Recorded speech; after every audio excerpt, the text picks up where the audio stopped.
ಬಂದ್ರೆ ಕಷಾಯ ಕೊಡಿರಿ ಬರ್ರ.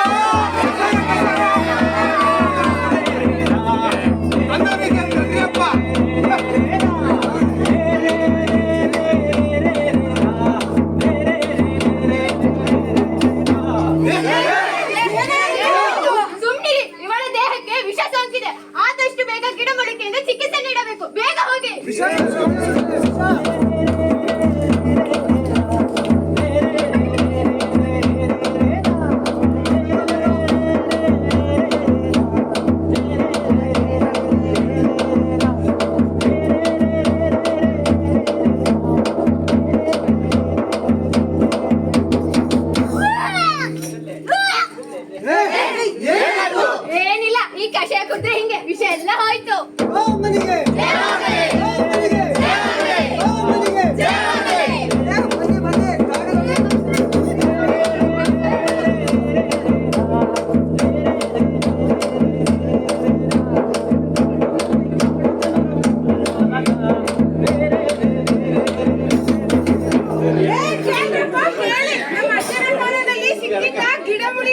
ಸಿಗ್ತಾನೆ ಇಲ್ಲ, ಕಾಡ್ಜೇನು ಸಿಗ್ತಿಲ್ಲ, ಚಟ್ನಿ ಮಾಡೋಣ ಅಂದ್ರೆ ಕೆಂಪಿರ್ವೇನು ಸಿಗ್ತಿಲ್ಲ.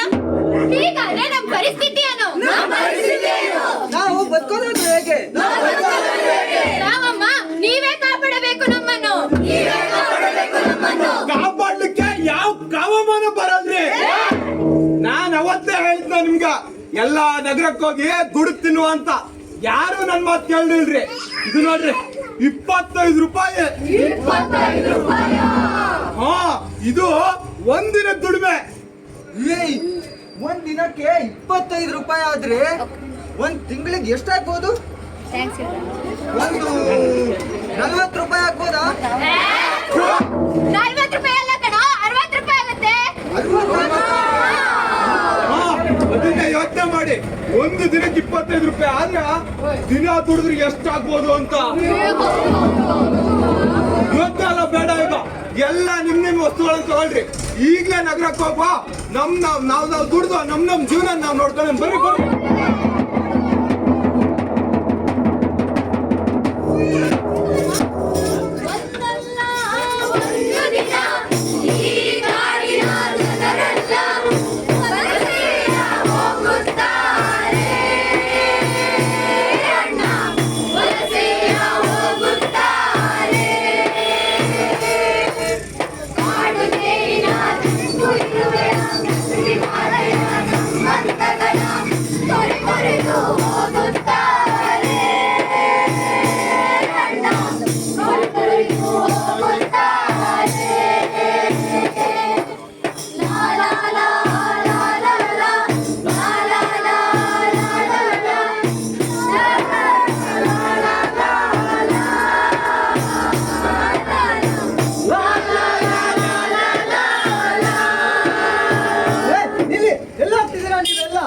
ಈ ಕಾಡು ನಮ್ಮ ಜೀವನ.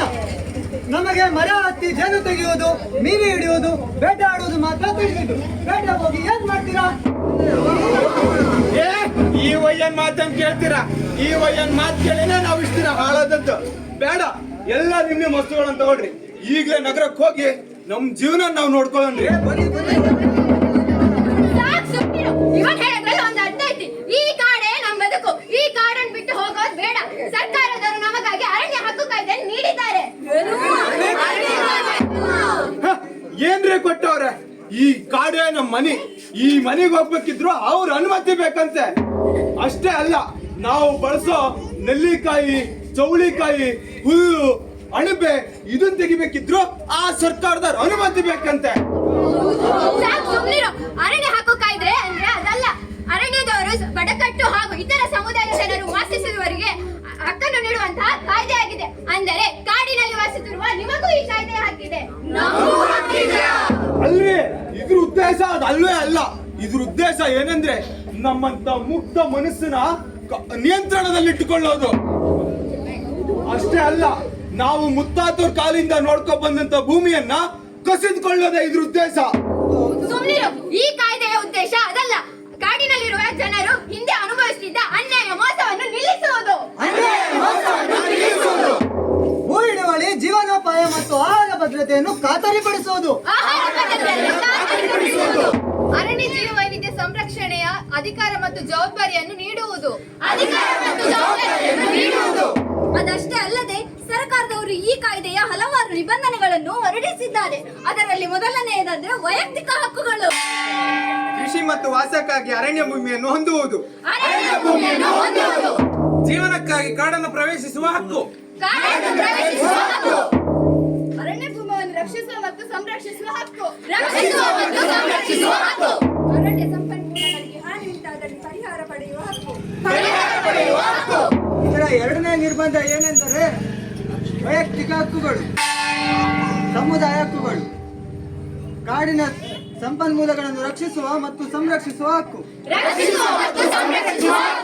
ಮರವಲ್ಲದ ಅರಣ್ಯ ಉತ್ಪನ್ನಗಳ ಪ್ರವೇಶ ಮತ್ತು ಬಳಕೆಯನ್ನು ನಿಯಂತ್ರಿಸುವ ಹಕ್ಕು. ಅರಣ್ಯ ನಿರ್ವಹಣೆಗಾಗಿ ನಿರ್ಧಾರ ತೆಗೆದುಕೊಳ್ಳುವ ಮತ್ತು ಅಭಿಪ್ರಾಯ ವ್ಯಕ್ತಪಡಿಸುವ ಹಕ್ಕು. ಅರಣ್ಯ ಅಭಿವೃದ್ಧಿಯಲ್ಲಿ ಸಲಹೆಯನ್ನು ತಿಳಿಸುವ ಹಕ್ಕು. ಇದರ ಮೂರನೇ ನಿಬಂಧನೆ ಏನೆಂದರೆ ಅರಣ್ಯವಾಸಿ ಸಮುದಾಯಗಳನ್ನು ಅವರ ಸಂಪನ್ಮೂಲ ಕಾಡುಗಳಿಂದ ಹೊರಹಾಕುವಿಕೆಯಿಂದ ರಕ್ಷಿಸುವ ಹಕ್ಕು. ಅಷ್ಟೇ ಅಲ್ರಿ, ಇದ್ರ ಮತ್ತೊಂದು ಉಪಯುಕ್ತ ಏನಂದ್ರೆ ಗ್ರಾಮ ಸಭೆ. ಈ ಗ್ರಾಮ ಸಭೆಯಾಗ ಅರಣ್ಯ ಮತ್ತು ಅವರ ಸಮುದಾಯ ಬುಡಕಟ್ಟು ಮತ್ತು ಇತರೆ ಜನಾಂಗಕ್ಕೆ ಮೂಲಭೂತ ಸೌಕರ್ಯಗಳನ್ನು ಒದಗಿಸುವ ಹಕ್ಕು.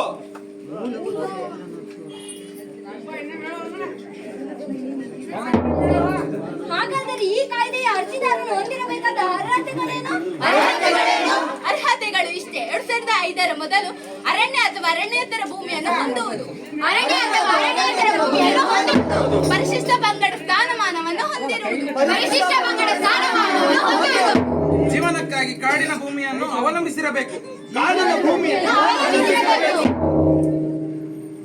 ಹೌದ್ರಿ, ಇದು ನಮ್ ಭೂಮಿ, ನಮ್ ಕಾಡು. ನಾವು ಇದನ್ನೆಲ್ಲ ಬಿಟ್ಟು ನಗರಕ್ಕೆ ಹೋಗೋ ಅವಶ್ಯಕತೆನೇ ಅಲ್ರಿ.